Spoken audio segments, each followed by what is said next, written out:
ज़कात फंड से कुछ लोग, सोसाइटियाँ होती हैं, सोसाइटी कह लें या एनजीओ कह लें, कुछ छोटी छोटी कमेटियाँ बनी होती हैं, अंजमनें बनी होती हैं।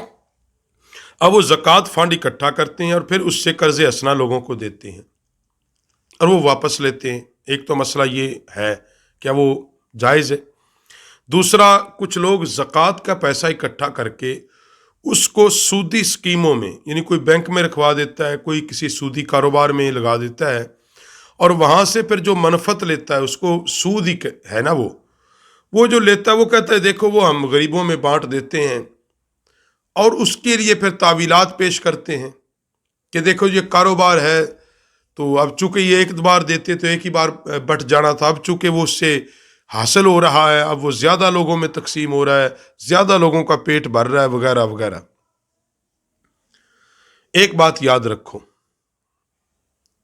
दीन इस्लाम और मिजाज दीन, और दीन का मिजाज, इस्लाम का मिजाज, शरीयत मुतहरा का मिजाज वो है जो मुस्तफ़ा करीम सल्लल्लाहु अलैहि वसल्लम ने बयान कर दिया है।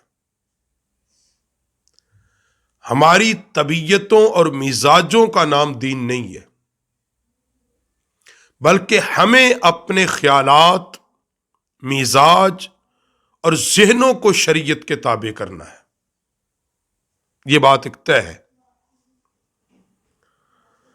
अब आगे ये बात कि ये जितनी अंजमने, तंजीमात या जिस तरह के ये लोग ज़कात, फितर, ये चीज़ें इकट्ठी करते हैं, ये बात याद रखो, ये वकील हैं उन लोगों के, यानी जिन्होंने ज़कात और फितर वगैरह दिया, इन्होंने वसूल किया। अब ये पाबंद हैं कि ये ज़कात मुस्तहिक लोगों तक पहुंचाई जाए, और ज़कात तब जाके अदा होती है जब आप किसी को उस पैसे का मालिक बना दें। ये बात याद रख लें। यानी जैसे मैंने देनी ज़कात, अब जिसको देनी है मुस्तहिक को, उसको उसका मालिक बना दें। यह नहीं कि जी आपने इतने दिनों के बाद किस्तों में वापस देना है। अगर ऐसे हुआ तो ज़कात ही अदा नहीं होगी।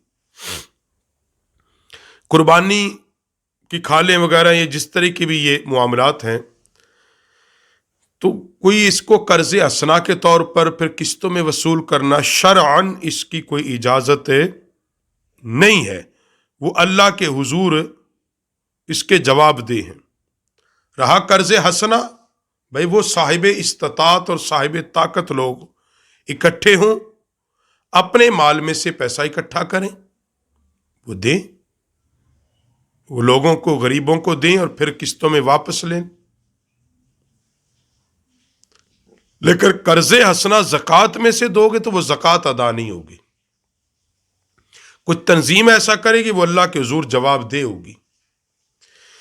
इसी तरह कि आप सूदी, पहली बात तो सूद हराम क़तई है।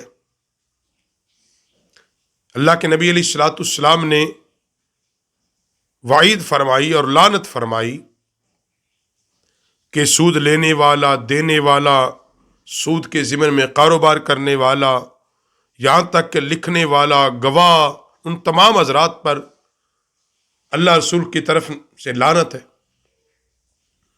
और फिर आप इस नाम पे वो रकूम सूदी स्कीमों में लगाएं, कारोबार के नाम पर, या बैंक में, या सूद का लेना देना, तो याद रखो, और फिर उससे वो मदद करें तो इससे भी ज़कात अदा। कोई ज़ाती हसीयत में तो हर बंदा फिर ये करने लग जाएगा। अगर ये अंजमनें, ये तंजीमें ऐसा करेंगी तो फिर ये बड़े बड़े ताजर और कारोबारी हजरात और जितने भी लाइन लाट हजरात हैं, उनके लिए तो फिर आसान हल हो जाएगा। वो तो जितनी ज़कात एक साल बनती है वो सारी ज़कात किसी भी सूदी स्कीम में लगा दें, और फिर वो जनाब अली वहाँ से जो हर साल आता रहे उसी से वो देते रहें, या हम गरीबों में बांट रहे हैं। भाई ज़कात माल में से दी जाएगी, माल में से, और ज़कात का मालिक बनाना होगा जिसको आपने ज़कात दी, उस जो मुस्तहिक है उसको उस पैसे का मालिक बनाएं। جب مالک وہ بن گیا اب وہ اس سے جو چاہے وہ خرچ کرے، جس جگہ چاہے وہ لگائے، یہ اس کی مرضی پہ چھوڑ دے۔